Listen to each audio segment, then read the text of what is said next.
etoja 5th of September. You're less than 2 weeks.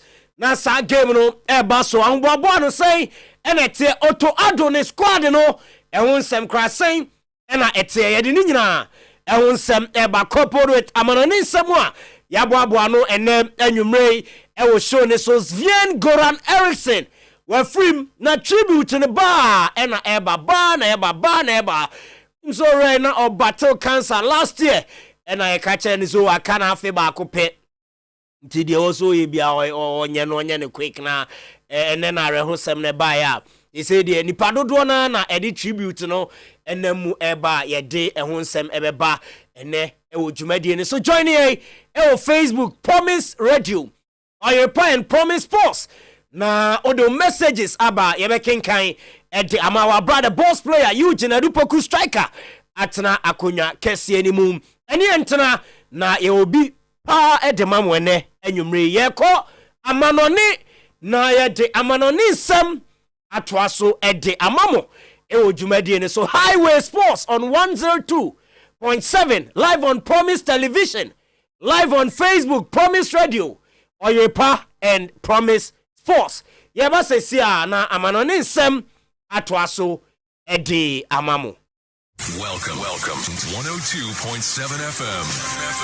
This is 102.7 FM. Promise Radio, Nyamina Aka.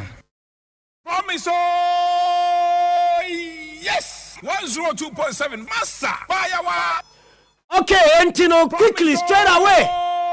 Yes, one again. 102.7 FM.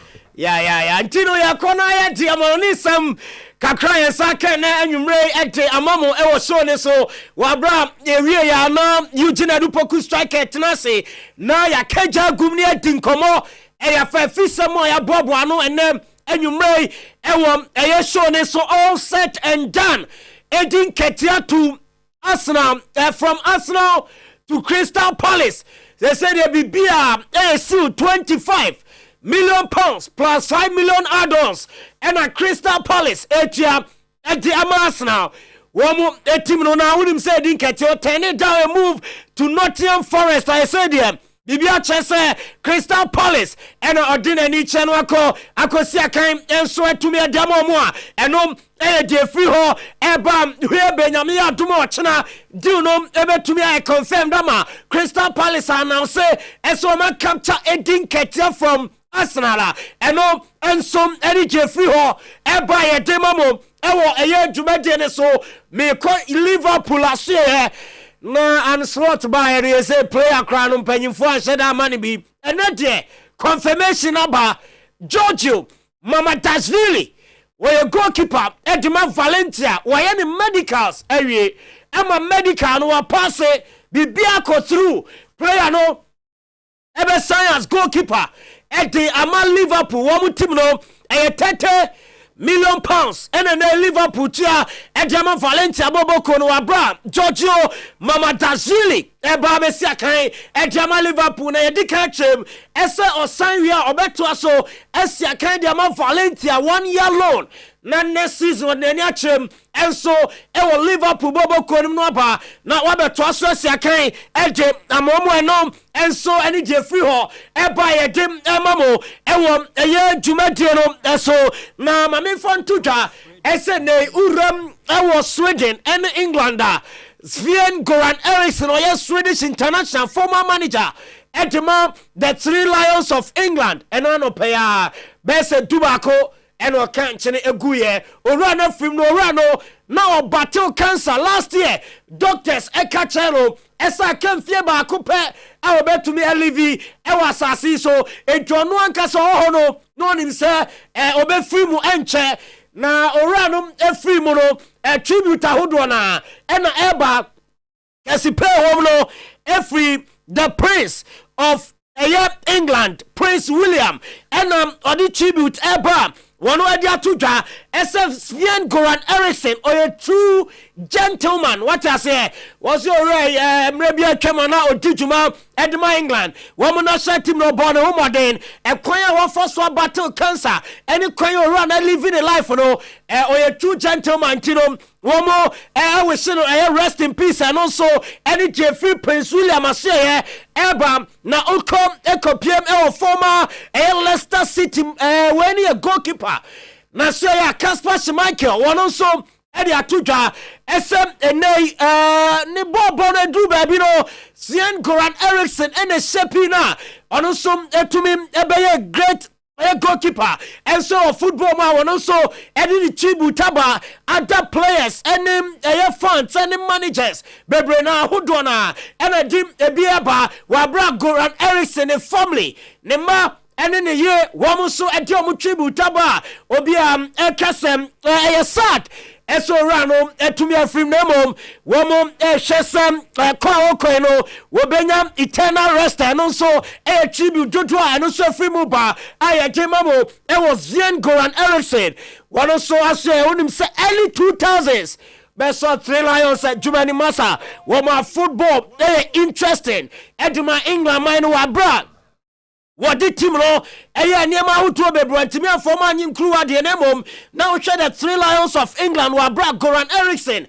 Eya manager demo mo born modern pa ye. And so Emma team no exciting na. Eno eya kakreba and rano and can't as a forward and eya rehosemo and so tota. Now what is Jadon Sancho? Manchester United person ka omudinima Chelsea wabra Chelsea open to a swap deal na unim say Raheem Sterling and then Chelsea person ka omudiniba number Jadon Sancho na yes Sterling team news no or very excited or did come any closer lines in the family any other what catch on so open to the move to Manchester United Old Trafford. No kwako si akan ensom hono no ensom Jeffrey Oba enti Raheem Sterling there so nya obeko man you nanka Jadon Sancho across the carpet no so abepie ram kasa player Chelsea so mu hia ne de mansa obede wa hanemom eno Jeffrey ho enso ba enim se Enzo Maresca catch Sterling ese on kind of personal ahead of season I know so etumi asase ama and Chelsea last weekend almost 6-2 now Raheem Sterling tifie ese born the crowd we be say ontidi ese ekoya coach no e de na fa so nya kwan papa entini so we coach no penasemo a enya dia wo benya soft heart and my team na say the man you do na and o bompaye ese bibia be cut through na swap deal no etumi aye adwuma no be piem and so o Trafford no ba be si akan e Manchester United and Raheem Sterling dey front no so na say eba make Manchester City player João Cancelo one so camp na unim say Al Hilal and Manchester City agree SNA player ni dindi João Cancelo womo penomra no mesi akan monetary package ni nyina no aye set Al Hilal ebetia 25 million euros plus 5 million add-ons womo say wombema player no 15 million euros a year afibia no 15 million onje no nkodine kwa see João Cancelo akache Al Hilal for ne say man in break a crana or chesa or assess it, you know, no say be a baby, and so no one can say there. Nanko peso toss or Europe.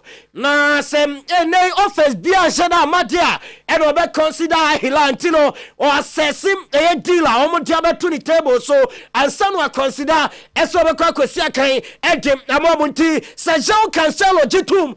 Eso be call Hilal Diane se personal bibia ye crowd no one say sikane reflect our city one account 25 million euros now almost so to me akoina fe player no akoto so ejama Hilala and also Jeffrey or Eba okay James Rodriguez player 2014 World Cup Baba Gini Dinto Tontana Eshe go Krama G goal of the tournament.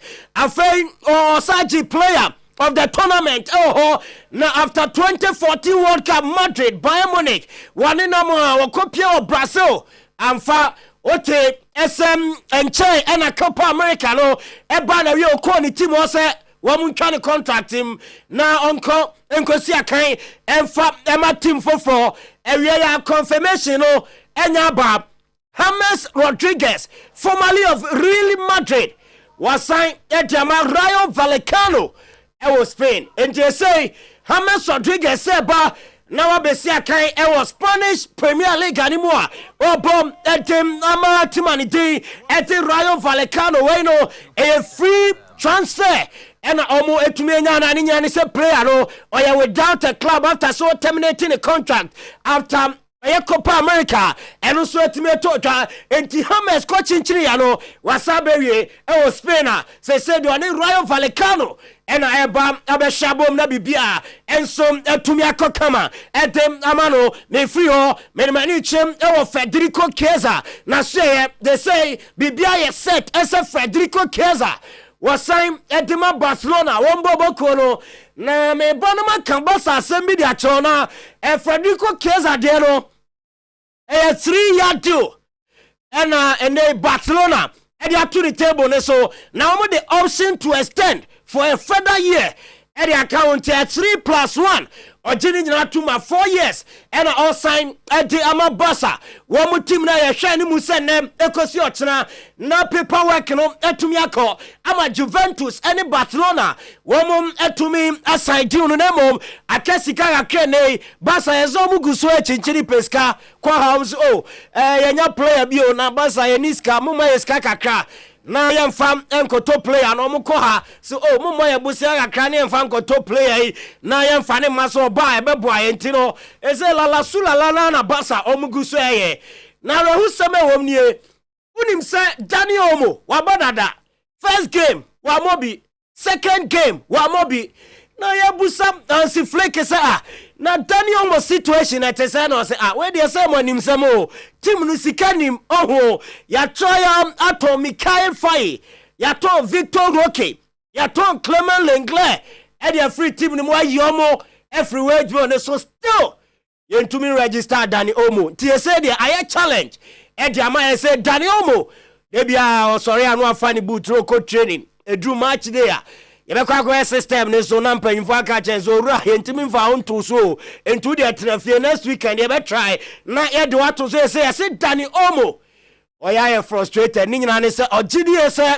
kamia say ball or bass or be ball no sikasem no aye challenge ama they say na ni so ade no 2 games second ada ontumi ensi aka player no aye frustrated about some mpanyimfo eguso ekachen so nyanto boase Saman Kudi yebeye bibia fine afi wonso watumi asiakan ede amabasa wo mu team na no de free Dani Olmo na so eba Victor Osimhen latest enie unim se Al Ali ewo Saudi Arabia wo mo ne timanidi ede Napoli ejitu mu se Victor Osimhen ye peno markets kasem nyina wie bibia Averi Osimhen koyes ko boy and crofos Maza na Ronaldo kreba ha na safo man say na Victor Osimhen waji golden boot ba ku pe bia na no kra sheda nkoyama ko Nigeria hu so na yesi brane bebo boss ka ko tu de entimi o na yesi Victor Osimhen ka chen crofo say ukra no mi team no mi mo na ka me boska kese bi na chese mo dwane de free mo na me boy a mo dwane say yesi team no enya likely ese beba suntino orani tindi Aurelio De Laurentiis 130 million euros ka so they are 2 player ne so no yes so are ready eso obechem mienu na tima ope Victor Osimhen wo de fa aba be fa no enti wasa prompt PSG wa prompt Chelsea and afi wa prompt Arsenal say Victor Osimhen they say the transfer fee the tone so no ache mienu nti say ebo no aba for mo no compromise Aurelio De Laurentiis Napoli president said be ya obetuma ja player ne kwan no akosi akan enso e wo baby fofre no ene ensem a free player no na so eba ye giro Osimhen ensem ne so na ye de amano ne ensem no esi ene anwumrei e wo show ne so the boss player atena say or the end to so show no still a live and 102.7 Promise Radio and a Promise Television. Welcome to 102.7 FM. Solomon Carter. Boss. Say the way. Aye. Okay. Ye kwa no. We tena sinti coming the back be fam. Eh dey. Say ya me catch you say me offer as for ni say omu ye do be 32. Dey. Birthday na. You see me offer as what TV no ho a wo hwe ade na as offer. Catch offer see. It's a dear no restrictions about home. And we dey make you indulgence kakra. Offer say say you make kono. Say ntuye na ensi foma. Ebi hu ana say asamaba. Emmanuel Aboaje Anoche go school Penel Academy. Enye wo na we nye wo dia. Oh me offer say. Offer say. Voice no time my sister otoso 3. Yes, me mama side. On the my sisters no we 7. Yes, 7. The only way you crowd will be 4. 2 Kambuma. Yes. Now say happy birthday. And a squad thing at the message about Sisulu, be careful. Basa is not doing la sulala. If you don't like us, don't make fun of us, please. And I say, well, I heard Basa situation in the SCR. And yeah, Obi never catch the ultimate say, and you remember your ding at the club friend in Barcelona. Koto player Tiska Kessie so they are sign player. Na afi uba untimi register player nema player nema ma de. Ukura na unuane eye Danny Oma ka betune fo se dia yi. Unko kanche Leipzig for so munsa fa Barcelona fo sika kakra motuane momo na call Leipzig na kobobo. Abrante no why frustrated. O hwe ne pictures kura na me hu ne picture bi say Saturday na Barca ne Betis boy no. Yes. Okay. Me hu ne picture bi a hu hwe nanim a hu se nya mianim no kura ni. Onye happy. Daniomo enye happy. Ernest na say busa question bi bon kosoma me na menhwe eye Ernest eye ne question na obusa ye no na yemfa enko adwendwenim. Ernest Quatin say kindly explain something for me please. Yes. Why GPL transfer closes before the start of the season as compared to Europe? Can they do anything about it? I think it's not right. Zulu? Same way bar for discussion and opano. So we need the GF in discretion. E bia omona be hu ne say omu be beyond ye start league na say ye be start league no nanka whilst I league ni nyina no within be 2-3 weeks players ni bi betimi across the carpet no more teams ni bi but ye hand dey sana o maye no so almost set date ni to on regardless of league ni be start date to ever start date to no sa no maye no say last time so now but GF in about say for the past 3 seasons you know your league in the time is starting though my very consistent with it so, one area the Urake to Kreku and ne other members handle your football no o mabom hu modern pa at least and they say oh you want to ye e dey share a season as you nim say ye there season no e be start in September into share onyoma dey so no na me 2 players ne for o ma abo hu anoma sign contract season is start September na ko wie July yes obo hu anoma sign contract na be wu October be wu November we yes our born ye be bo ajawo na utifie say eya no mo ko so a club administrators no the on say eya na nka wose enya clause bi a e bia BBC na league na ntumi anwie time we a yes extend contract mutually yes extend akodu time a be bo league na wie but om ko na da dom so oh ye league ye bi cry ntumi nwie sa time into dem for 2-3 months in count no ma jatum but wose ye the clause bi said that shemwa e be bind eye 2 parties no say bia BBC na league no ye ntumi anwie ne ntemo a na ye de call no but say bibia nsi dia e bo league ni we are contract na so because Barca na players no ensa akwhye clubs ni num na omo kwan omo de omo fa so no say recently ehun bi players aka omo 1 month omo clubs e demand 1 billion ni ade Barca e ha players ne pa omo concentrate you know GF in ankasa nka also munya standard a contract for players and clubs with Tabia Nema 1-2 Sika Semni Adi Bidi no de a player ne club nana be decided. But Sanema we need the Osenka GF in the room. Open clubs and players and say omo ebe to me enya standard contract a omo nyina be go by. Okay. Yeah. So lo eti fa bon for no to aso ne yin firi ona afi yemfa eye ensem no emmehyehyɛ so na ye ba ensem ni bia ye ba bedi ho nkomo enne ewo dwumadie so kopim se no nsia bebo ebe sori so nemo ye be kan na tiefo ne ahwefo se ebe ma omo bre na omo so abem na afi omo adwenkyere a omo wo no omo timi ede aba eye dwumadie ne so. Program no ubeti ahene live on Facebook, search for Promise Radio and afi oyepa and Promise Post on Facebook ho nyina no ubeti me do messages afa ho a ye be kan e dwumedie so ede ama brani duro na ebie line na atro number ne to 0536161607 0536161607 and 0201941461 ofra ebe ma kwan na wabam ebreni duru anafe wo so onsem a wo no abomode atimi ede atu edwa enura ewo hohoi eye game course between Kumasi Asante Kotoko and Hohoi United Caneli Professionals no ne Asante Kotoko domani akire eye Cape Coast so na set transfer window ne ya close ya close Kotoko sign striker Dabi munhwemo ye unse no more air try so benya foreign striker be na ba me team na game no hwe bi enura yeah na me hwe Kotoko ne medie maso game no omuhia a center forward. Oh yes. Obia at least obetimi a guarantee omo anya hwe kura na be 15 goals. Yeah. So to the mention say the omo create chances especially in the second half time ahoho for no kura take no. Yeah. Once create Kotoko create a lot of chances. Yes. Now goal she no ebisi ye kire ebisi ye de wo. Enyo obia na goal post ho a ohun ba bi ode ball beto.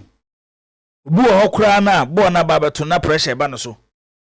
Yes. So to the mention say enti team na me hu no 2 games na mahwe ne de I think they will need a center forward, a direct replacement for Mukwala. And I idea ba kwa recent years Kotoko aye ho ade papa. Yes. Ti ye be we dey him na Ghana how so bitimi sign player kra no. Na obehu ano na onya we echi no maba na so ti we mama no nim de se na ye bio onim de mo ye dey se o omo mo di gum o upload documents na no apel wrong e bia onyanya ne documents ya no apel wrong document ba ko de ahyeto anti ye be query a e kwa na ya je ato ne aquery afi no correction o correct there e no transfer window nim biti Ghana de before they acquire BT system no. Agomi asechi. Ozu. Ibi aboko de. Ajo egusu kakra. Enyo me ekoso kama. Obende. Okay, all right. Enti yebedi ho enkomo. Afe yewura eye Ashanti Regional Circles Council. Eye opanyini a okasa edema Ashanti Regional Circles Council. Ni din ede Anthony Chumberema. Dia bebena di nim no yetia Chum na bebena ede efre no ono na oye Regional Communication Director enei Chum so de krata ba bonten se ne dwumadie a odi as a Regional Communications Director ede ma Ashanti Regional Circles Council no ode ato untimi enye biem ehonsem ewa ha ani nyina no ye de ebetu edwa afei enye no nko House of Folk ewo Togo omuguso omo eboabo omo eho na ansa na mekọ house de no emse enano pai ena kapi eye Ashanti Regional Circles Council Chairman Alex Menu esudi release eba mountain ebe kanta eye National Circles Council omo release de ba ese oya Asante Kotoko chitani a opese odi wani ekire eye United States of America October Kotoko game amo ekwakobo ewo eye USA so many this United me ba yes okay obese wokobia omode nhihye agu akwam ayese wo faso ansa na watimi akobi titiru ene se ayese wo ye member edema Asante Kotoko eye omofa abu census na abusumi bia utua udus ena no pay ena Alex Menu eso de ba bonten se ɛyɛ krata NCC for ne de ba abonten no de ɔka ɛde acho bibia ne sɛ obia to sa krata ne nkran na nei yenim obi a wato sesei a ɔse ɔyɛ executive o mo time twam nto obi ba abonten na ɔbɛka kyerɛ wo sɛ ɔno na NCC no yɛ panyina odi animu ɛnu nti ojeje supporters anase or mass supporters direction amudi bwa ko to game a omokobo no US na we supporter no wato adwene mentie na saa nyoma ni nyina no enya de a efa kwan mu na latest aba ho latest aba wo sansem no ho na twumde no susu ne bewuram o se eye personal reason ye be hwe ne personal reason no House of Folk ewo Togo guso ya ho bobo wo kwada bayin has ebebo mo first game omo ene Samasi FC ene Samasi FC ene bebo eye won first game abra has team no kopiem ewo Togo no nti no so ho nsem ha a ebedi ho enkomo enche na the Black Stars of Ghana ene eye omaya from say Angola edi esiani ewo eye AFCON 2025 ebekoso Morocco qualifiers no na coach edema the Black Stars of Ghana Oto Ado wakasa ede afa game no ho yenya adaje susolo on say ade ba ko a ohwe eye yempanyifo a omo ehwe ni mu say December boso ne to sonson don beto eye ballot paper so ne yakoto omo so aba na afi yakenkan na de obenya dodo no yeyi no as Ghana mampanyini no ye de adwumadi a ye di sports ohwe omo nyina omo say omo ba sports omo say ba bi ba ko a omo fu say atosini eye pitches ayewo say atosini na Baba Sports Stadium enenei CAF ene FIFA gitum say betimi host eye Black Stars omo international games omo bebo na nansem ho say National Sports Authority omo TV omo ho pa amanfo atwa abo omo amanipa bebe na akura se so manhwe na omo amasa game na amaso Baba Yara ene de ebesi yetutu ye na yakọ Baba Sports Stadium akohwe the current state of Baba Sports Stadium eye nyina ya sede say yehwe na Black Stars ene Angola game no yenkote eye asemboni bia nti on the show and eye pictures no ebeguso okay say chematen kura di kan de ajaye nti ene eye juada August bosome ne de to so eye aduonu nsia afi 2024 and they so Baba Sports Stadium. This is the current state of Baba Sports Stadium pitch no. Ubetimi aba live on Facebook Promise Radio and afi Promise TV na wakwakohwe said the Baba Sports Stadium pitch no isi etie. I na kapi uzuti. No, me pay attention to it. In terms of the color and the green idea, it is coming. But so who say park, you know. So and I mean him say how they are going to do it. Anka also they call this extreme end where green come up oba no ha out the baby where totum at totum. I think the problem is not how green the grass is and but how the pitch be level. On the ball boss wa any say bounce. As a ball no should be able to roll on the field. And aside as a players no running or swat. Unko do baby na ase una utia ho akofom utia ha bon say e hono wasro enti no at any point that your map pass na u take offer park that me usual wa say bia una wa miss step on tina na ide obo ase kan on say as at today so rally clay park in so no matter how red a pitch no na say turf no ebeye but a very level. Untia baby, out there, una Baba Park and Sokrana. You feel it. But una to Linkley Stadium now. Unum say, oh, at a right pace. A normal uncle tell baby out to say, baby, no, do on a conform, and also. So I think for the green there, any problem because game no, I think a Friday by now. Yeah. So if it is a Friday by now or three. They still have some days with me agreeing about more. But as to say, a very level very good enough. Very good enough for football. No? So you are not a crowd. You will be 9 days. I with me they are prepared pitch no. na ejina na na so na timi host game na last say Isaac to akwaba bibi aboko de okay no say na so uzuti ada na ra ho se eze ukọ ha ho ni nyina ya penti o penti yi ho ni nyina sa wo ketua bi ne wo yi ho ni nyina ya penti ne kama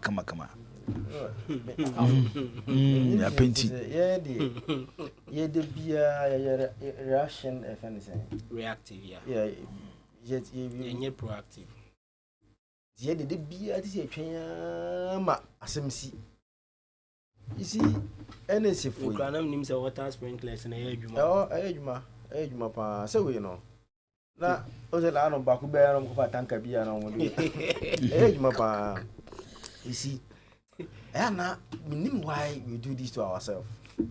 Say ye shada asay ade then we again waste money and go and repair it. Almost say ade. So almost shada no say no. No almost shada say no. Almost shada say no. Better no much shada say. They intentionally destroy the pitch. There is almost a stadium near ye Pisca. And no we Pisca. But I say ube here your kwam for so bet me abo pitch in home by. I don't mind, so they intentionally destroy the pitch. And now, on this cave, I begin until now, send the idea to green weather. One thing is clear. You have a Angola, no pitcher, no, and papa. Send you to then the green here almost so. How the stream will be level. That's just it. By next week, you know. Yes, a bit for comedy, but still now. That's a man to who in the autumn. No, you can't cover it because you should say, and Cabaya and Canina Benina boom. But still now, took off and go to 2 grass in the station. Oh, to feel it. No more water. Now, fat. And Tiam fat. But I said, I don't play in the Tiawa. With Tiawa Quabons and no one I am an abuse. And to me, why I say you should be serious as a nation. And the piano. Babaya Radie. My Marco says stadiums now when you na had because of an Eddin said, bet me the program about say, Nim and the boss will say on the Wakuma because how he was managed, he managed to accept this program about na Blasters game 1 month just ahead, as 1 month and some weeks ahead. Say, young quest our program will park with so no. Boy, see, BBSC a year. That the Ghana 4 double blasters see, and the choir first why I do blasters at the app. Babaya and the kind of passion and for the cost support blasters. Whatever happens here, Jibo, only baby no. Angola, boy, Sisi, one thing is clear, March no. Grass and ye can be and start behind me also. But maybe there will be a sport in here when the match is going on. So match is starting now. After I'm running to Tomna Bono bounce. That is where they will be exposed, and that is where CAF or FIFA will intervene. Say Crofoi, Omunya serious, and you from Kumas and from Kubo Fro. Because sometimes me know why we do this. I say, Nia said, I say, I don't know. We share a zipon. You should say no. Tamale, you should say no. Accra, you should say no. Just say, ye did be young funny serious, Cape Coast, but you're not in Cape Coast, CEO. Today, initially, not a host to Blasters matches, but today, we are struggling to get Cape Coast in shape to host Blasters matches. I didn't hear. Cobrane na Ashada. So, me maintaining. Because the simple job is to maintain. So I'm maintaining. Jibo, what should I? What should I say? So what should I? Yes, I don't yes maintain. Also maintain. I said in United Scasem.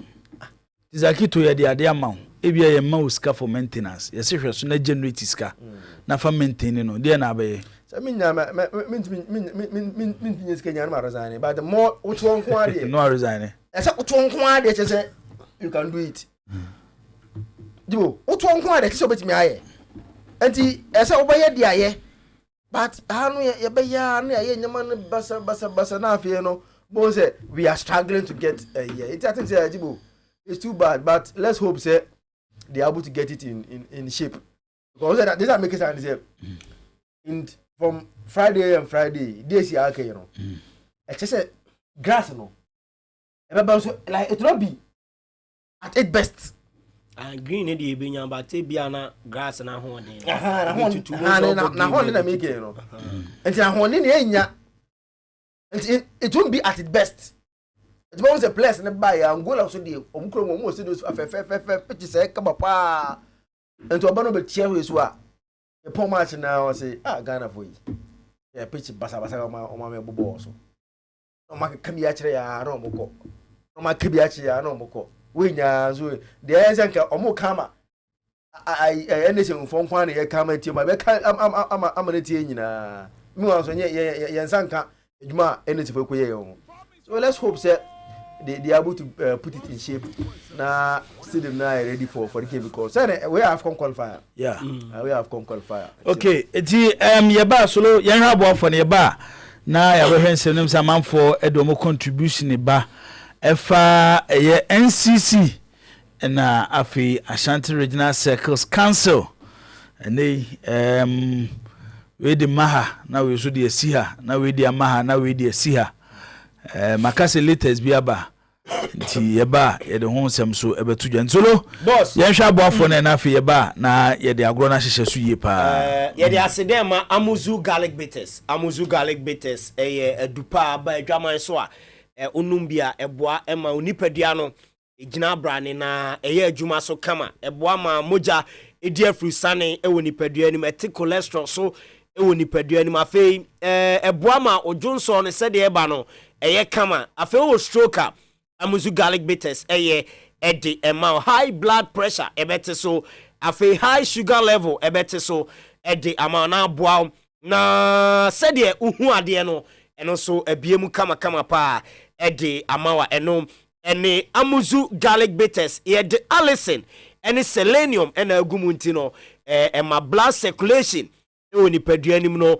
kama na afei sexual organs no eno so atumi abo adwuma Mrs. Tabako se bema ye de ni ntini ho ntini no ebe ya adwuma age se moja ni diafu sani ye wo musa ti moja ni koba na se ntini no adwuma ye amuzu garlic bitters ena me kanfo edi ama opedo sopo a Mr. Eba Danieba Apidankeba KNG Polinak Frediments ena fe PFA ewotafo Okanshi Drag Lane Nana Boache Eba Hallow Seba Tina Tech Heba na fe Kings Walk Heba Shop ubenya amuzu garlic bitters afe bebia ye tonu bi akwa ubenya bi ato 0247 7767 43 0247 7767 43 Perfect Skin and Body Therapy enso ese brana omuntreat body no emfa ema na nye kama pimples stretch marks nenso be ko twata tu ye be paper every skin no any na aye kama fefefe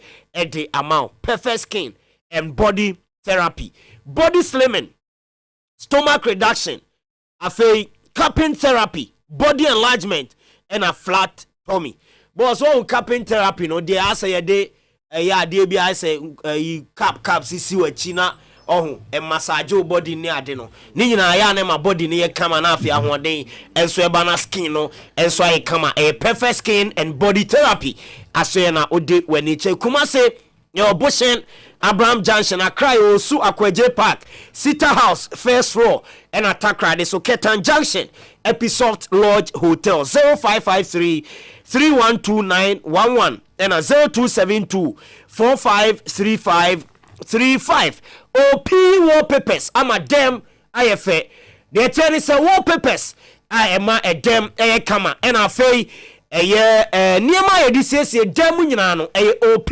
wallpapers ena oko na wakotobi 3D wallpapers will be bedside lamp, ring light, blanket curtains, plastic wardrobe, center carpet, air diffusers, flowers, wall clocks, water fountain, dark game. When you know your name, you see them so to jo 3D wallpaper. Now I jo bedside lamp. Now I jo ring light TV. Now I jo plastic wardrobe. Now I jo center carpet, air diffusers. And my dining room, na fi center near kama.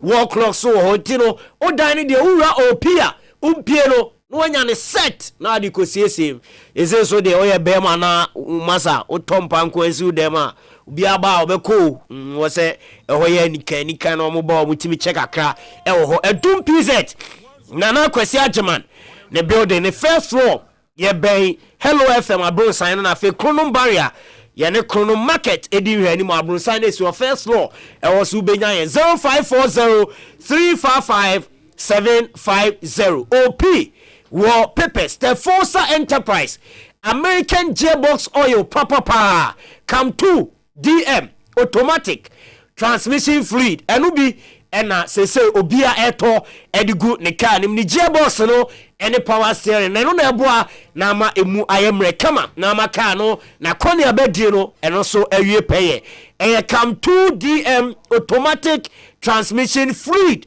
enubi ena oko na wakoto America ene akofa ede free ede aba ebo gearbox no ban e ma na achewie bia emba eye gearbox ne power steering no eho emfa amount car no ebebo adwuma kama come 2DM automatic transmission fluid and auto bi na de egu car ni mo head office no Georgia Hotel he ni mo Kumasi afi ya to apete adwuna se afi airport turnabout wo fa Master Base Market State Junction Sister Route Askorema Mpona John Boat magazine Swami Brown Pon magazine wo Sunyane Techiman Mr. Jamba Accra na akwesi na afi Madam Brago Takrade 0244382195 0274313111 Step Forza Enterprise American gearbox oil papa ena oko no akotobi omasye nkania papa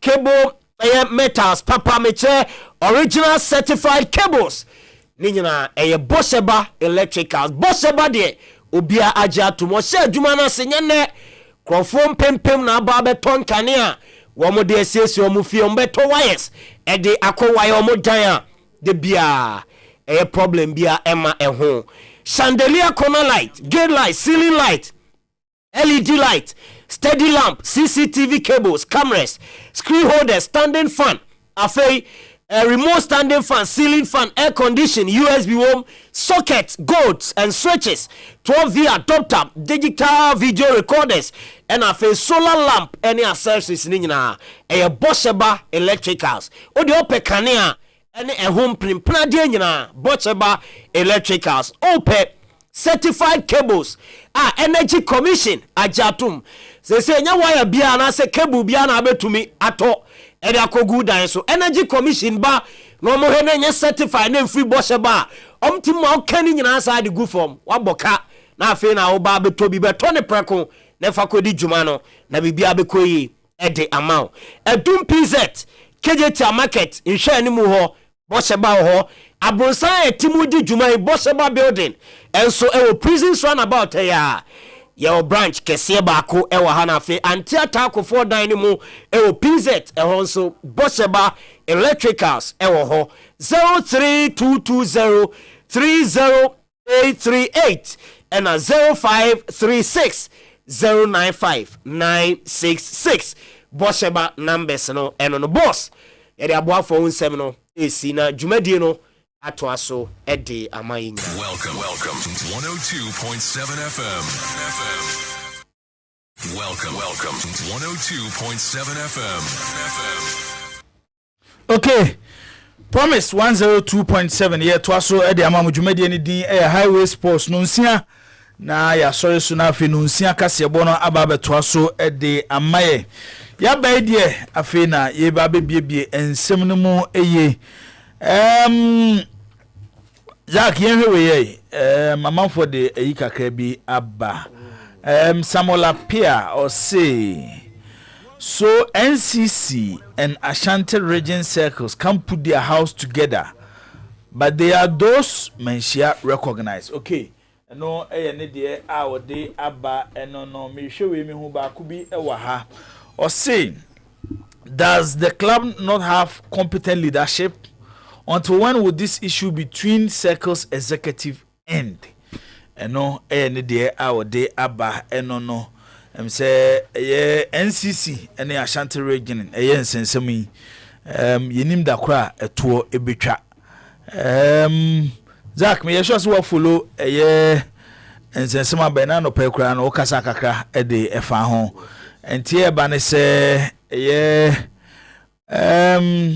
nana kontompo ni afere hene nana penkra se o de call akwa leso ka che ne se apologize for any letter no na afi nyame ya do se fiada au se yawada obehia ku ni nyina na afi de wo ho no abomoden etimi ede ato omanimti me ye sure say we de se na asem na tu twa no ntwa sa you see I was say the microphone kakama ntwa sa ani ntwa I was say Alex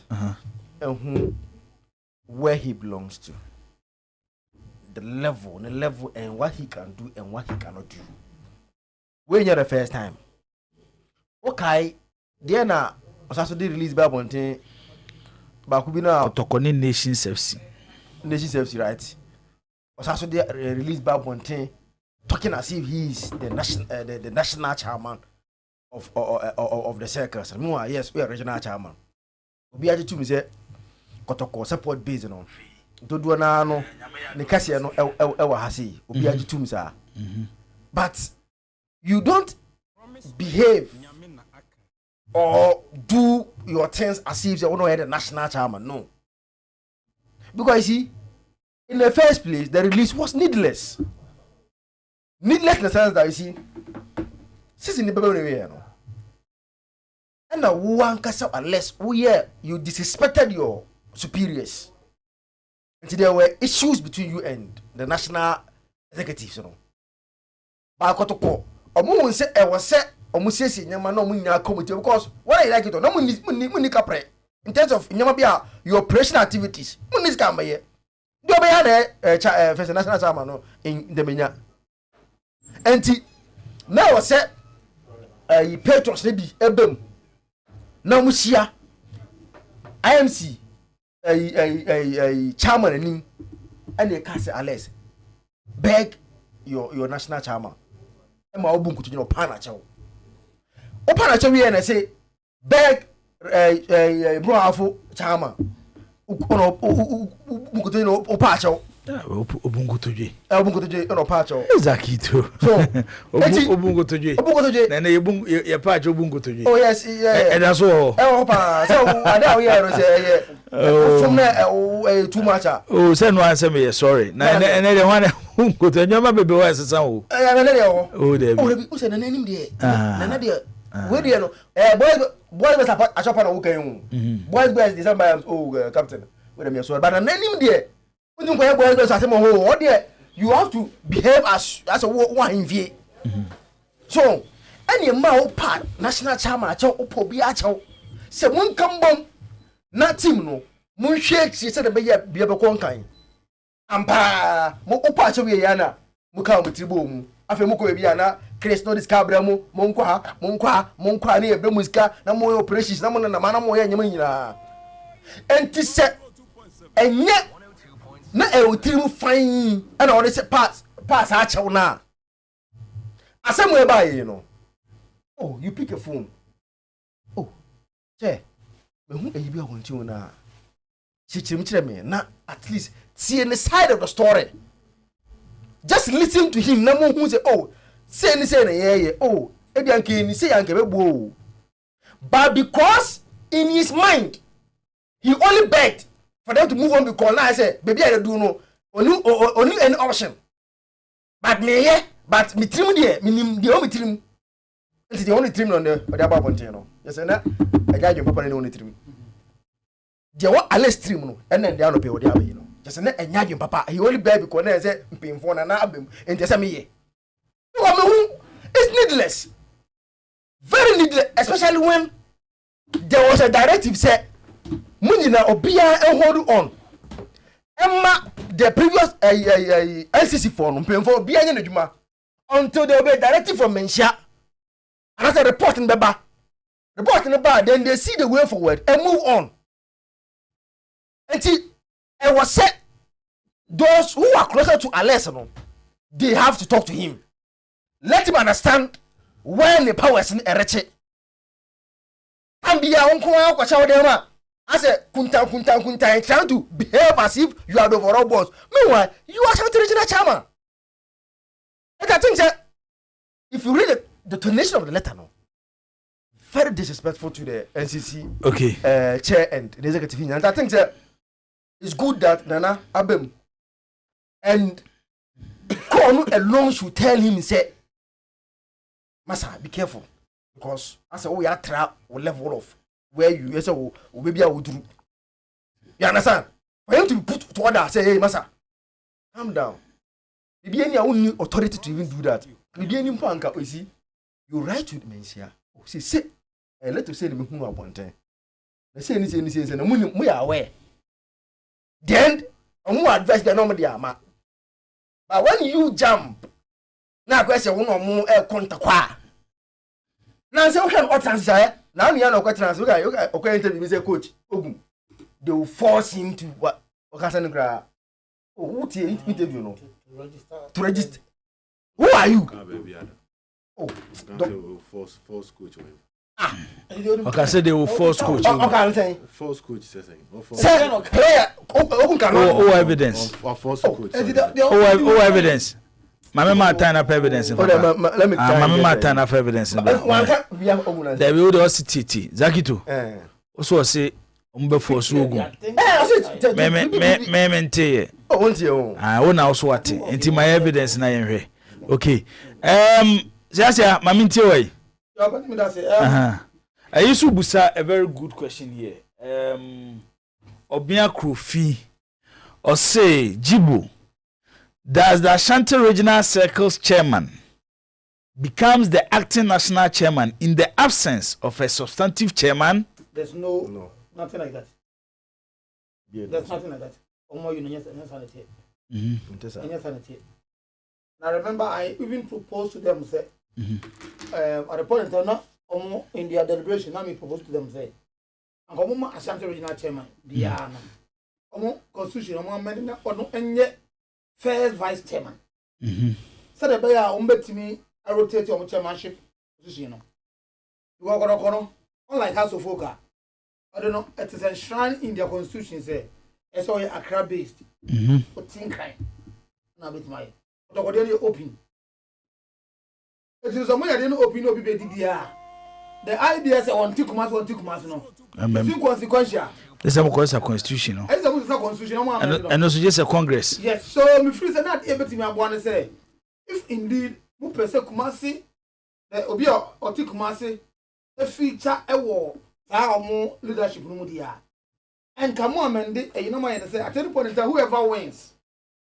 So what? Northern region. So what? Greater Accra, East or wherever or tier. No. The Ashanti region there, and Kauru there, or ye substant or ye, my friend say, first vice in the Onubian Premo. Onubian Premo. If you know when Ashanti region you crowd in here, sir, Ashanti region in S.O.Y. Oh, the end is almost no. No, I don't know. And there is almost in case Ashanti region we need there. Bet me at the acquired region. Of course. But could the other region what they are? I think I agree with you. The first vice should be from Ashanti region. I think I agree with you. Yeah. I propose to them. And Ominano Omi money. What I say? I say you are not being fair. So I don't know. I don't know council talk. He said they remember allow the coach alone to sign players.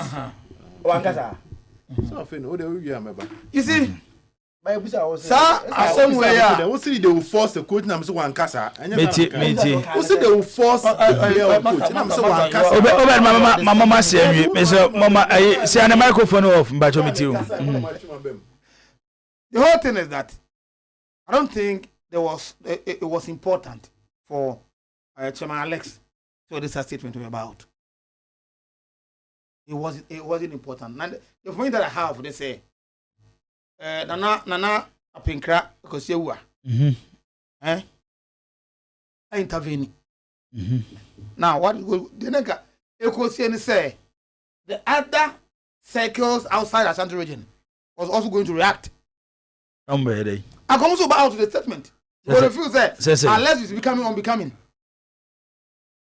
me free say they are the immediate past management anomo and they can say omo hanging on omo kura man ye fair to Christopher Demenya wan wen 10 one year o mo man so ntiro ana man ko wie say other than that anko wie enter by side we no e bi anko moto abako what I say but mo the man so no take no where na aka be 3-4 months to end the 10 one ana sade no eto mo abedi sampempen so yi so when almost nya this communicator Alex Zeba out no the other also kodokono we Asante region Greater Accra and Abrahafo and I think na say Western region so yeah Western the Western region abeka omo na wo omo ye national circuit omo odi mi omo fe no yeah omo maka na yes coordinators asen omo ye coordinating na we dem omo ye regional yeah omo regional as a national circuit membership omo and coordinators all other regions in our coordinators because I just saw circles 10 or more. I don't know qualified to be called that on your number. No, you know these regions are becoming what's I think we have more than 10 over there. I think if you 13 to be 23, I'm not quite sure about that. That's what I was saying. So I want to free say as unless the way I was see one, he's not respecting the rules, the system, and all of them. Because you don't want to be a person to about. You see the point? You might have be a person to neighbor. That's what be a utanachi. But once and before a casano, and before Casa and almost say we won't hang you on until say almost and 7 hours for the home verdict, and yes, I don't kind. And some verdict to my and some verdict to my. Ena before mansha before that show monsano out kasai and you know still an say impose kotoko by so kotoko so abraboko so it say omuba out at the statement in bank said the question maybe say NCC funds omudi release ne eba no omo discuss one with the IMC said these are steps are you taking I pese ye bobo chitafo ni bia no nom ko support team na na and 2 because they will need all supporters for other regions so mo so betimi abeka ho bi obi a owo ahoden no obetimi abeka obi akọ support no there discussions no mo ne other regional chairman ne ye ehin ne kosiye emom the release ne ba bontin me nya privy to that but what I would say they say well, I be a computer I miss now. Ebianka, it could have been better. But someone consua because I am mandate on the ma woman. One can say, hanging on to the league ends. Or say, on to say, out with the new direction of Asante Kotoko. And they are still opposed at this point in time. Many shows as a Kotoko supporters, the Kotoko Tino, and the baby supporters that. That's almost but out of wrong. But just what they make can say. Say no money and definitely say. Hang on to say very league in the air. That definitely what you want. But on my some of my say on to say on directives no back. Probably also who say say Christopher Demenya. Ya allow no man end in the 10 was and also on the 10 one. So and then but out. And until some no Emma out no. Say almost the statement bar. Many sure say they are out of place. And Adena Alex and Kwana Debiano other you know all the money on the sack is only in their cosumana, not on the moon. And I said that's on Baudomonia way. So that is where another counter letter so back to counter Alex Zero, not create other issues. I don't know information said Nana up in crack Akosewa. After one of the chairmen. Oh, outside of Asante region. I catch it and say, "Omo to na deda." Then mo no that Alex, Asante regional chairman, to withdraw in that letter no.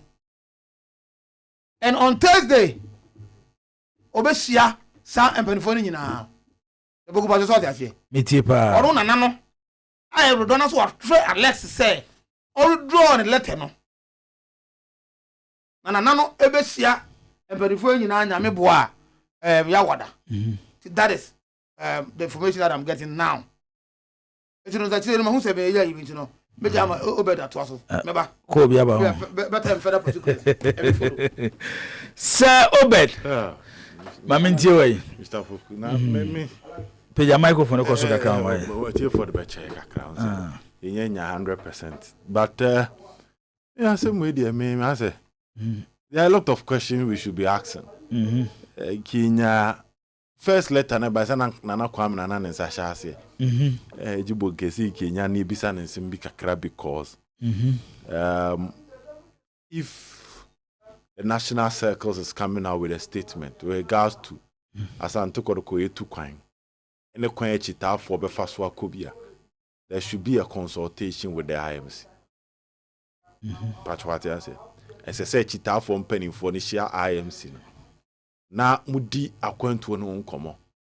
Na omoma mo hu the way forward. And sana with the statement be about bonten.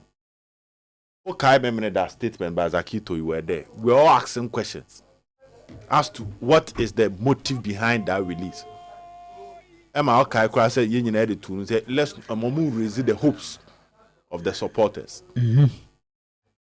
Because now and I remember to so we could coachite any pen up as could be the idea you there will be the need for a Kotoko card. Yeah. Something to show that you are indeed a Kotoko fan. But I don't say such statements in the Bible. People were asking questions. Then it leaded to this statement. So it means yeah near outside no we had questions. So internally, so be the another statement bar. Then there will be the need for us to go there and ask both parties what led to Obiadi star statement in Eba. National no, almost IMC na. Almost IMC we almost passing informa konya free IMC no. At the bar, omo ye adwuma na ansa na de bar bonten ana. That is a legitimate question. Yeah. Because we go share IMC na. IMC ne ka bibia ansa na de begu krata so aba bonten no. Ompanimfo mo de da no de odi ka kire omu kire omo. Na mo de krata ne ba omu nyina ye regional defendants of that particular release adiaba. It's a Asante region. I watch them at Chiromono. What the bar Asante region for me to me at Chirim, Achiromo Asante region. I'm so betting I could bond the room. Exactly. The sun your money in our course, Swana. Because a course would then I'll be surprised if Alex will come out with this statement. I say, more executives. It can also be possible, say, decision from the executives because they have power. My biggest worry in here, one. Say organizers of the game epe say omoni will be din koma they will communicate to Kotoko IMC exactly they tosumi no so omo be here supporters they will communicate to Kotoko IMC yes omon sign IMC no ho ene supporters enkonko din komo nti IMC na said so omo be communicate to supporters now, and it will go to their leadership. Exactly. In this case, you sure say the first person they will call say organizers say Kotoko supporters ba Christopher Damanya. Exactly. So to the mention say. Inti baby me ye quite a ne say. Everything possible say NCC ni betimi the release be about bonten. So Abraham sinya way. I don't think I'm saying can we na see a come aswe. Because we speak to Nana Kwame because recently you What akwantu nsem Kotoko na nyoma adadin Germany akwantu ntimi ambaso there are issues of course now I Germany no Kotoko chitani bia ampeso obeko biara nsafo fraba ne one some follow right channel na de betum sa you might create another issue.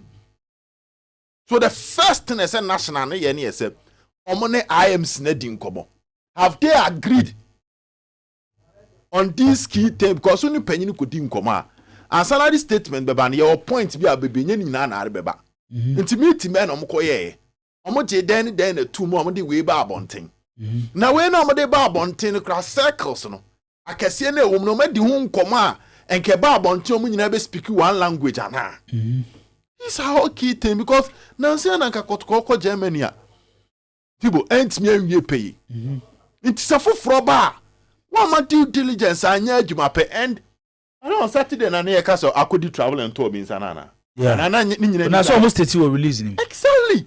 So the question is the IMC aware of that travel and tour? IMC no me aware say got kwakwan to ebekui. Yeah, the question travel and tour in Sana. Baby, I'm who's a problem. Baby, I'm who's a problem. They want to say there will be a reaction, and maybe the reaction directly might not come from the IMC. But before we swaba, no mashia. Okay, it's my Musa way.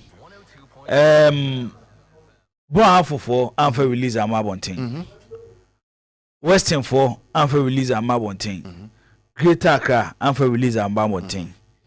Only Ashanti region and they release a babonting. Me there be questions and be why only Ashanti region? Because Greater Accra is a release nearby. Western region as are now. There is issues with regards to Western region. That change Juma. Why Juma pa? But you know that issue are omoko inaugurate Western region. Circles be and what that's why I the last Congress at Jomatum. There were issues. I don't know so much to moment, but I know there were issues with that. Okay. So Greater Accra, when you know down on the sign a letter. And you was 110 first. Travel and tour issue nation. A big issue. No, what I'm saying is say question was and say Ashanti region is the biggest. But in this case, say I'm fan say you benya got to support to free Western region. You benya be free Bruno Hafu. I want to be interested so be so ko to game ni bi e wa America. Say obi free wa definitely obe consult to Western region penifo obe consult to Bruno Hafu penifo. Question maybe say other na Ashanti region kwa so and this is also be release ba one. I want me buy me say this will also be a good question e be say Alex no so bet me actually. The motive behind on also release Okay. They internally one try say fix the issue or call to the extent of coming out to the release. Okay.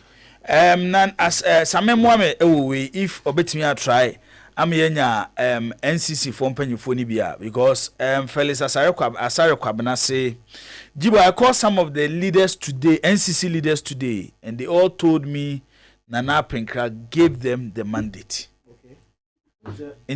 And that would be a wonderful explanation. Same Boame na yenya ayifo ni bi NCC fo ni bi. Because for you to agree with a travel and tour, say you travel and tour be jatum or no manage amayen, you can't do that without the approval of the IMC. That would be a big issue. National intimate babon think as according to akotku kutuno yen yape bibi edi ashim. And to say if the national can confirm it to us say they had the approval of the IMC. Then we go to Alex and ask him, say, then why did he come out with a release without consulting national? Okay. That would be the best. I agree Alex is wrong. But must that letter come from the NCC in the first place? Don't you think it's rather the club who is supposed to bring the statement out? These are all legitimate questions. First thing, let's. But as a club, no, based on the Felix Asare, so they be. It's a club no Ukraine communicate no from the organizers. Mobeti akaso ABNCC for the enyen intimoso monhwe na monko organize supporters no na ebi medi echi no monko support ye. Etimi media ni nyina back to baby an yegina say IMC no Emma NCC no because definitely so IMC ma NCC for the mandate and next say IMC recognize the current leadership of the NCC. But omo IMC NCC in statement now come fan to Sonia here because NCC yes that NCC in the first. If indeed they acknowledge the fact that they've been given a mandate from the IMC to work with supporters because if they've been given that mandate yes, as part of communicate. Because one thing is engage the IMC. This has also been of a public knowledge. At no point in IMC na babontin to say letter na babontin IMC for any more way. Okay. So to the mention say. Indeed. First point. Na NCC no authority from the IMC. If yes, did they communicate to all their various chairmen, which is necessary, concerning the new decision? and a collectively if they've gone through all this process, then we come and look at Alex and Active. And Alex, didn't know I'm go through all this process now. Mama Babonting. I said the debate trying to if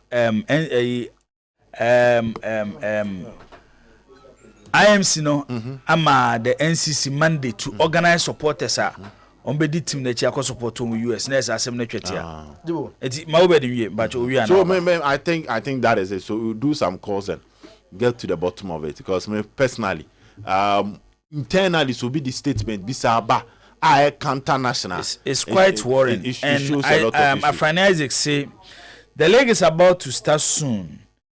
Instead of you supporters leadership to make sure fans come to the stadium, you guys are fighting. Kotoko, when will this stop? Zach? Let's clear this and set this record straight. There will be a national executive as a chairman. As be that national. You don't need to consult any region when they are taking decision. That mandate has already been given to them. That is why they are national. It depends on the situation. No, say national no. Because they are all gather supporters and I can support to team no. They are you send your message to regional chairman. Say the abeni adwuma ye de ama ye se yenyini. No mo so akwa abonten akobo hu de wuru say wo ye kotokochitani na wa ahoden so betimi akọ the United States of America wo ye kotokochitani na wa register for fabu census na busumi bia wutua wudusa ye mpanyifo se ni yekoya America ye ko ubetimi aba na wo so join here nti bibi sa na nye situations ni anya pe when you consultation we informing yes situations ni anya pe informing through the letter through the letter say no Zakito through the letter say it is that if through the letter and now Obama regional regional chairman be sorry no na info obe hu intent say obi hu intent no, that is disrespect. If we say national, let's not paint that picture. No, but let's do that picture one after the other. Let's have education here. Mm-hmm. Kasi ato abani ye national. National. They take decisions that is binding. Or they don't come and consult. For example, using the wrong way. What consult? What understand? National. They have. I'm engaging you before I take a decision. They have informed me. I said, "I'm taking a decision." We now we are not. Zach meet you. Who are whatever. What arrogant? When take a decision without consulting the key pillars. Uni omuye adwo or informing the key pillars. Asem no se mbeti ni ya. Mama mo branches be bre say. Meba mama mo branches. Zach meba. Tunya mo bi say. Zach national utie political. Enye Zach meba enye tumi e dia mo bi. Sometimes enyo mebu wo ho a eye common na yi say we use. Once me bisa questions be me answer me say one the kind me question am bisa yi say NCC ni betimi asori afro mu pem aba abonten say ye organize supporters do mako US e wa bra IMC ni nya adwene IMC no enya awe my first question. Second question and they say because omodi achitafo na ekunti no achitafo no be free me aye bebre na aba it they will need the support of the original chairman so mo beboa na mo nya achitafo no do mako. And they only Ashanti region. Only maybe captain. Only Ashanti region. That shows the arrogance. And about out to say the current executives no more NCC no. Omo time atwam. Into masem no more can mo be antie. In this case, Omabo bia mane na Ashanti region for so omo mpene. Ana say Ashanti region for the omo fu say NCC o omo time atwam. Baby abono hafo. Western region any other year aka no omo de omo nim say omo time ntwam into omo ka asema yebeti. These are some of the questions we need to ask. A top man, Bonidin a top member of the IMC. Bonidin. Okay, the first vice chairman of the IMC. First vice chairman. First vice chairman of the NCC. First vice chairman First vice chairman of the NCC. Nana kwa medam kwa. Because Okwa United General Manager. Nana kwa wanya no mfa ne ba yi nto. Is it all problem? Any another topic? No, it's true. Me there someone is say even within the IMC. And I'm saying any another topic. It will go we know. He's at the pram or Congress no. I see. Me was question on this say. Omo contacted IMC and son of the letter ever out. And was there be now the omo mandate per IMC the ma woman. Christopher Demenya, assistant now, is the executive chairman of the national circles. It's imitate the okay, I was what you say. IMC no more in Komo and Falcon to know. As to select on the about no, as to somebody come be selecting about no. Now you can. Let tell you, how many IMC in Komo on because they are still opposed. They are heading the the Kotoko circles. The mandate. IMC no their mouth. It will more work on their mandate. Their mom so money Juma ko pem say. You know, directives based on committee na ete no. Enya ho de wo sisi baby e woni say meba nyabote wo no akobi sebisasema ba na mebisa wo say. Baby a ye gina sisi no. Eye akwantu a ese de Kotoko supporters eko USA. And they, the organizers of the competition, any communique on be pass it through the IMC. Of course. So to the mention say, IMC no, and the best say, because you been here supporters among media chintino. Ye the say jumedie no, ashe NCC nsa. So munkudi say jumano. And no na me bisa say, one na na kwa me din komo no. O say IMC for more mandate bia, some of our supporters, or more organized supporters, immediately na chin. Oh, me kasa me busa no say mun o madi chef no nkomo a na me nya no kwafo ene kobra dem busa ene say tie eleta na ba out no so IMC ni who they consult the IMC no they don't need to consult the IMC because they are a mandate no they are still on leading the circles until a new directive ever meaning it is possible. What I say? Travel and tour the IMC in our way. Because if they are not aware of, based on what Siasia is saying, they are not aware of the letter. It is possible. We cannot yet to make quick conclusion because it is possible. And it's also possible. Some are communicating. So you cannot look at one side. The reason why he's not talking is because Nana Kontompo hine I intervene. And he has ordered Alex to withdraw the letter. And also can be trained. He has ordered Alex to withdraw the letter. Other than that, and all other the Western region, Bravo region, and all other circles, also called they were coming out. What I say? So, almost train. It was also say NCC letter ba IMC am ka so mo withdraw but let's back counter no yes say let's withdraw which means obere nso che say ebia IMC no aware of adwuma na NCC it's also possible say person be funtum from enti the obi kumdwa obi kumfum o yan kumdwa enti wa kum adwa enti no we free offers internally then let's continue and also possible. So as soon as it stands now, they are not prepared to speak now because Nana Abam my need my penny. And the ever did my penny. And also I statement I'm Alex. Because here I spoke to the Bravo original chairman Fuzi. And I'm going to say we are our carriage. Second, they were coming out the letter and he was leading it. Then the band says Chairman Fuzi in a lady. He was leading it, and all other members, and also all other circles from Western region and Greater Accra, almost about it. Uncle Moba out. No, true, Nana Contompo, Hene, after Hene, empty Nasalatano, Bianca Bianca. Okay. Naka confusion, because Medase, I have critical questions to ask them. The NCC. Especially with regards to the travel and tour aspect. Contacting the travel and tour, making a conclusion on it, will be quite difficult. At the same time, no, it's wrong. Can't you also say, we need the IMC to come out to solve this issue. Coming out to say yen can't say obia say onko abontin ko organize supporters.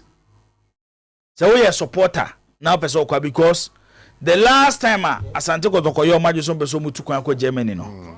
We had the IMC members and the organizers of the pre-season a press conference to announce say we are supporter now person would di akira e dwumakuo wei ene no ma sign contractor omo we chitani ombetim do di team nachi no akwe pre-season ni bi eti ensem no betia afa from different branches but ni nyina betwetia you cannot single out one person. The only thing is say the only problem woman is say unless now Ashanti Regional Circles Council chairman the reaction yes it's where the problem is. So to the mention I say but make us say yinka first minya opportunity nana kwam mebisa no me I stated it unze me kasa me say si enya one confirmation say NCC no enya approval from IMC na say hon ka asem ni ho ni aba whether on say enya fine say jibo ye nyina ye adwuma ona adaya no na asem a ye nyina esi ekochirechire abeto abonten ansa na me panyine me behu what you say into ubo mama ne enkyere se oje madwen kyere won sa ade no good into so mabo amane se hono so atike then you go to Alex and ask Alex say den tina process when you normal go through how they also where they on tia say and it am bisa question say to they said that and it am bisa question say yenim say Western and they yajo matum tina am say dachi what dem eba Bruan Hafo yajo matum Ashanti region and a Greater Accra they can am say coordinating council say den then about cope and they release about that's a question the best person to answer will be Alex. Okay. Yanko Western region. That in Yamu Akwaba. Na bibia boko de.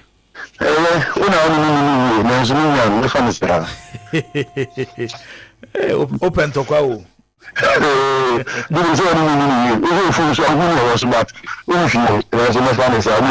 Ayana doso. The messages and subia nti afache me. Why? That's also what contribution one come here did you.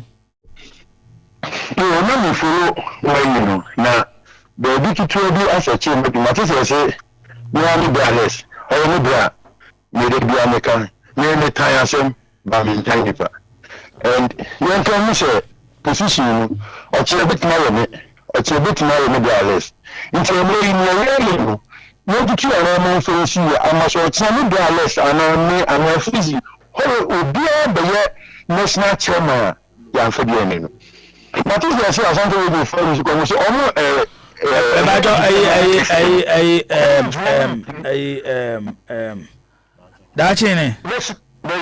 Mammy miss our questions, Kaka. And ye for blame games, but release na NCC at the Barbontino.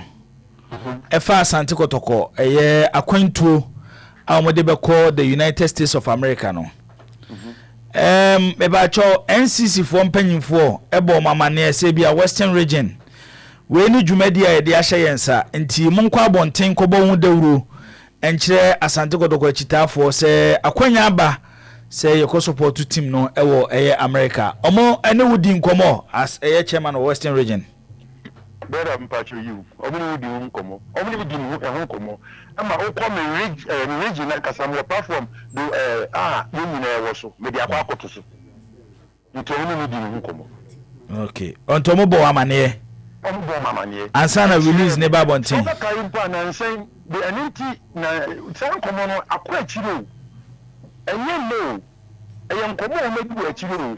Anenti na be kan na nsen e ni die mafo e ba na omo take it be calm yes ano me bra obedi awe me yen say wa wo for census no e na obeti manya take it ni bi no enti yen koy afi na ba yen komo na omadi e wa chie enene na about enti na me say obi anfa no won so obo ka me kan say for census na ba be se ni o mo be be on ma ye ya ye be ja for census so so ya enti se me twa aso no so to omo di won komo.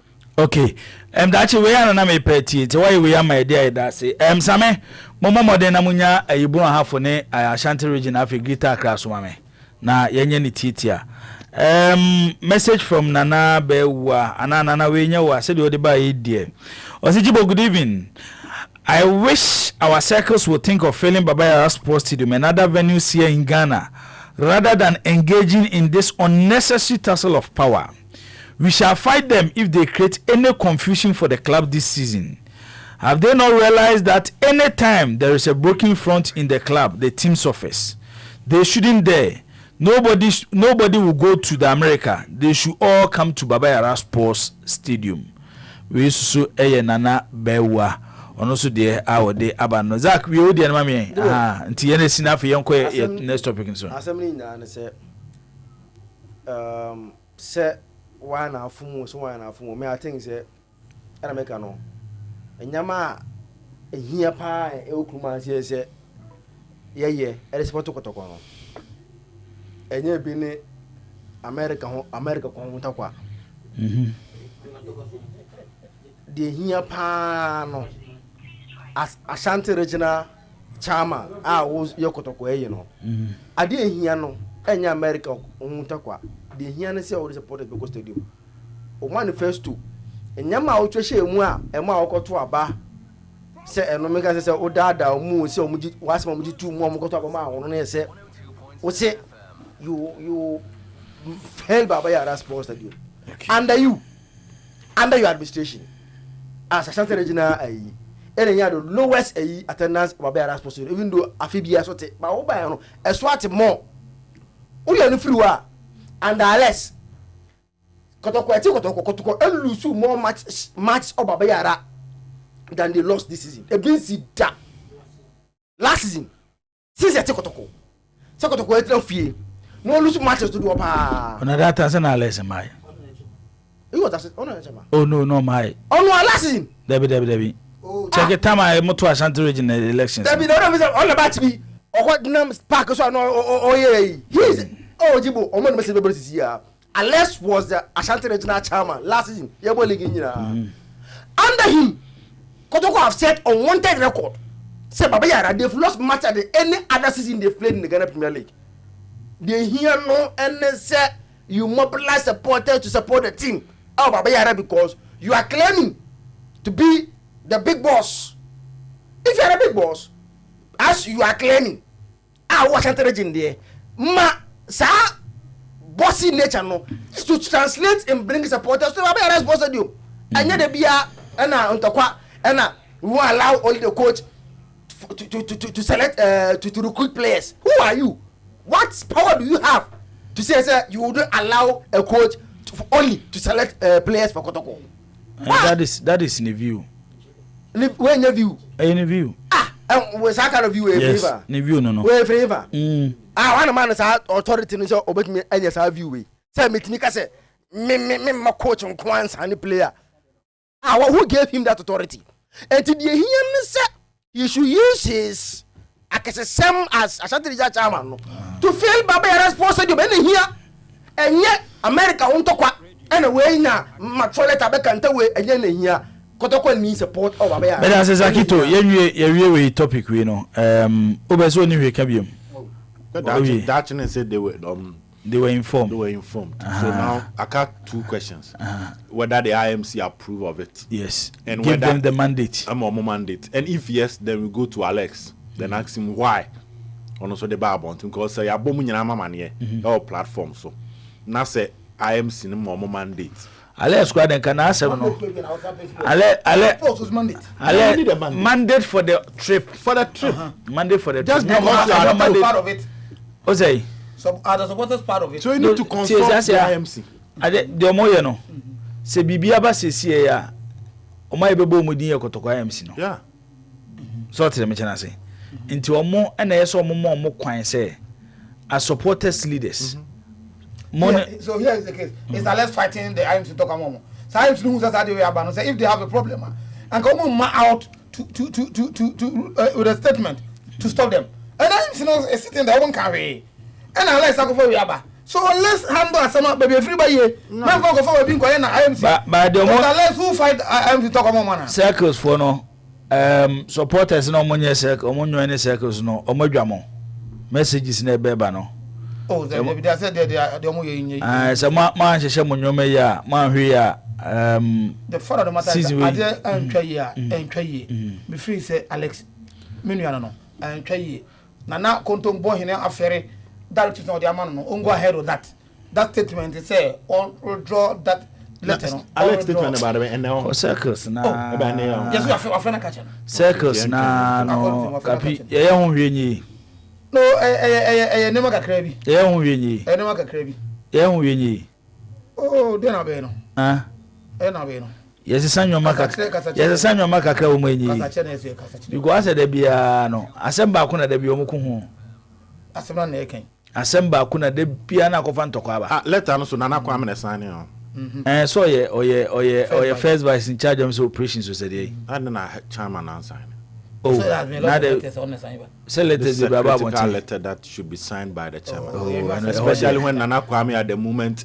is more co-united than Kotoko. No, but Nana Kwame has been meeting your players from did you see that may I own him say my stance on this ne say Kotoko adwuma tie Kotoko adwuma obi obeye Kotoko adwuma bia no wontimi nye Kotoko adwuma part time so what the mechana say enti ukwa tie ukwa MC ni mukura me my raise issue say part time no untimi fa nye Kotoko adwuma Kotoko is a huge club but he has been receiving Kotoko players free ni nyina no sia o receive o ye dey o say so we kwa dey so your supporter the management members are more occupy other positions no me I'm against it.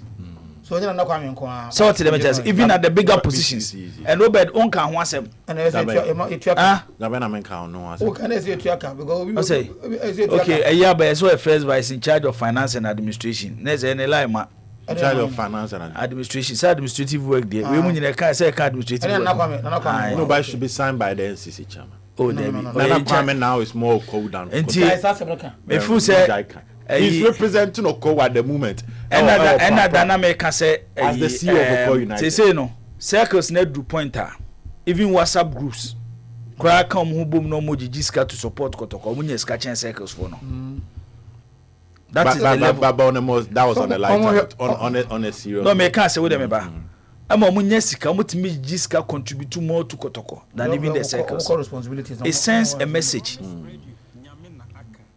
enye die hiane sa anyoma we enye sa eze de yebeye na sa other supporters ni nyina no ma ya no ma beje circles no more run because omo contribution be more important than circles na wo ho no onim waya Daniel Poku mensa de we ni mo bia sa so say former secretary executive o de yenko ye ni ma onim or the message be about the message be onim the message yenye ntane enko ha asasem so as a former secretary executive I've come to realize that the RCC is Kotoko's problem. Which RCC? RCC also. RCC Regional Circles Council. We were Ashanti Region. Ashanti Region, okay. Oh, so I former. Okay, yanto aso. Kabi, say who follow us to Togo? Of course, yes. Who follow us to Togo? We follow. Wednesday mo ball mo first match. Team we be Samasi. Say Samasi mo ball to Kuruma da o. Okay. Herbert Mensah time. Yeah. Samasi. And hold on Franco Chukwu free buy. Achuon. Yes, Achu Togolese international no. Yeah. But I said omo kwa dey asumdua betim no. Oh, so far. Coach ni players ni benya asumdua no they are prepared towards the season. Yes, on the 30th. Because the season has intimate disappointed supporters game. On the 30th. Yes, on one friendly game. One friendly against Samasi on Wednesday. Already 3 players have been withdrawn. Amamaba, Ampadu, Oyare malaria, Onwaba. And there's a report na na mabonti nya sanete. Oh, official report. So say Ampadu ni coach na nya. Yare nti no ba. Okay. Abdulaziz ne unsa injection na ne okoye South African you know. Unsa chena injection we so wo. Na obso wo bi. Wo ngum ye and na obeto aso.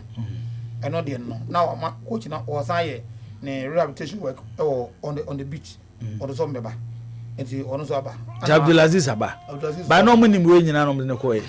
That is another question maybe go na so be wo pane ne wa ho say ne so mo dia na ama ne wo pane so be enti no doctors no are question no no aba na no mo design training man no design training man special one na ana Gideon Asante is also has to do with the medicals no how we you know now there were one or two things and doctors in the free say uncompleted so no so baby so these are the areas that this place of among a buy but you know so far the team no is training and go about program the coin into Wednesday boss how much we are 30th they return to Kumasi Accra. What's MD there?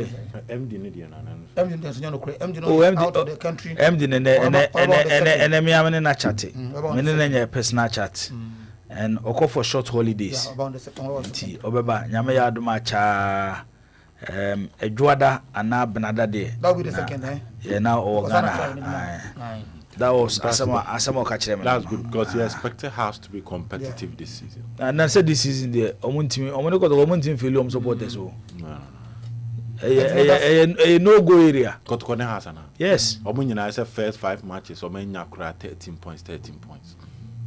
Omunyina. At the end of the day, the end will justify the means. It's not about the first 5 or first 6. Some Kejanu gum free cream. I know a bit more late. I say Ogum Kejanu gum cream. Under no I won't start here there. House under our friend don't you look and see anything.